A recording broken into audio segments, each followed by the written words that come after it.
Our next step then is to go do age and growth in the lab. We're going to use otoliths for this analysis. Otoliths grow in layers much like the rings on a tree you can see right here. When we figure out the amount of time it takes to lay down each of these layers, we can go and plot estimated age of the fish versus the length of that fish to come up with the growth equation. From there, it's just a simple application of this growth equation to our length estimates to come up with the age estimates or the age structures for the population.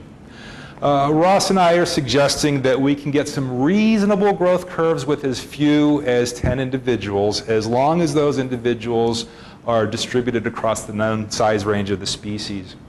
Just to give you an idea of how quickly this can take place, we just set up our otolith lab on Friday. We've done some of this work in the past, but we just set up our lab on Friday, got it going again, and within a 4-hour period, we'd prepared 7 otoliths for analysis.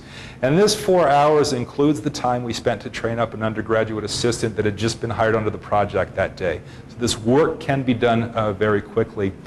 The other thing I want to point out is that oftentimes people associate a large expense with doing this sort of work, especially when it comes to scanning electron microscope time.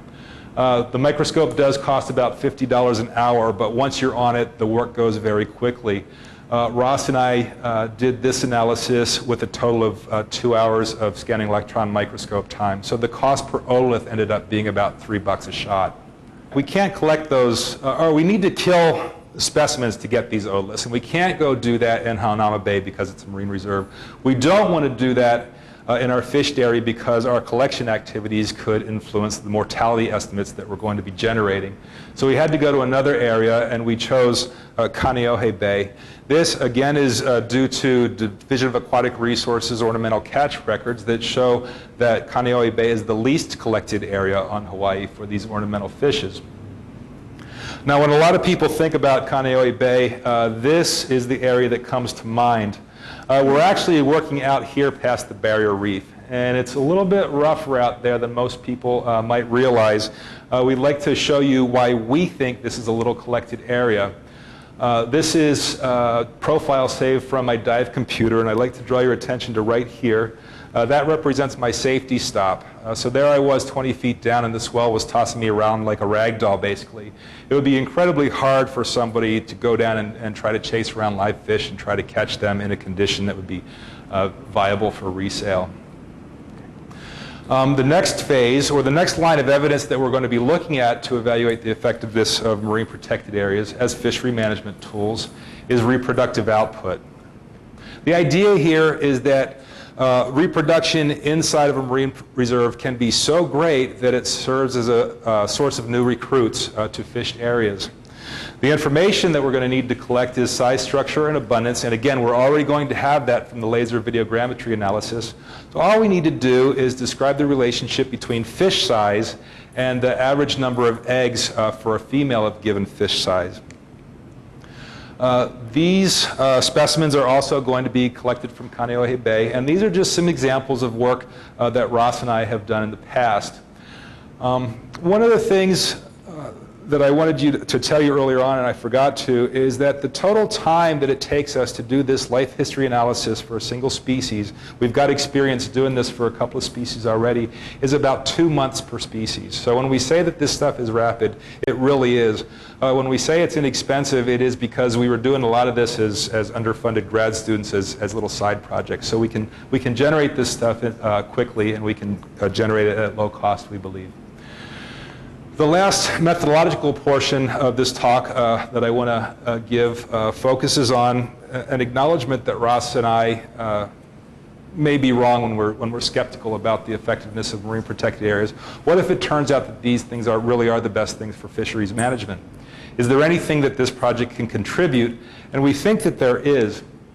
We want to find ways to look at prematurational growth across various areas of reefs. The idea here being that if you can look at habitats or areas of reef and identify the places where fishes grow fastest, that might be the best spot to protect in order to enhance a fishery. Now we're focusing on prematurational growth because this is the time in a fish's lifespan when all growth is somatic. Growth gets a little bit hard to interpret once fishes start reproducing, shunting energy into reproduction, and especially because they have the ability to change their spawning frequency. So we're just concentrating on that area when we know all the energy is going into body growth. The information we need is size at maturity, and fortunately for us, that information has been published already for 2 of our site-attached species. All we need to look for then is a relationship between otolith size and fish size. I can tell you now that this relationship exists for the total length of an otolith, plotted here on the x-axis, and the length of a fish here on the y-axis. These relationships tend to be linear with coefficients of determination somewhere above 0.9. This equation that we plotted right here explained 94% of the variability in the data. Okay. That's good, but it's not exactly the information that we need because it's these cross sections through otoliths that allow us to age a fish. We're going to be looking to see if there's any relationship between any of these axes on the cross section of an otolith and the length of a fish. If one of those exists, we can look at the point on that magical axis that represents the size at which the fish matures. All we have to do then is count backwards and know how long it took that fish to reach maturity.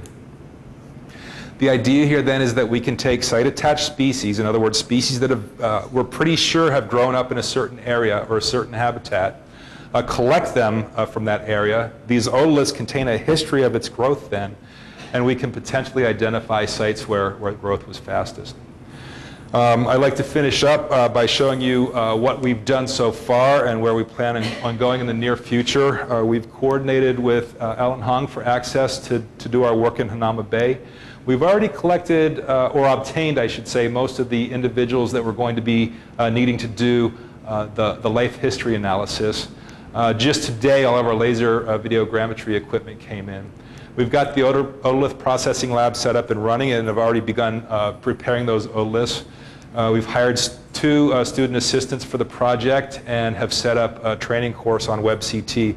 We're going to use that to train our assistants, but we're also going to be offering workshops on laser videogrammetry and on age and growth analysis in the coming year, and those WebCT courses will be used for that as well. And we've worked with Bishop Museum personnel to come up with the most effective way to manage and archive our data.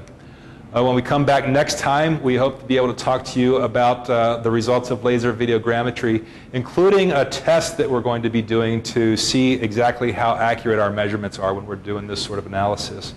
By that time, given the rate that we've been going, the age and growth analysis should be complete. I talked to Ross just as I hopped off the plane, and he said they were going to finish up most of the otoliths we had for the goat fishes.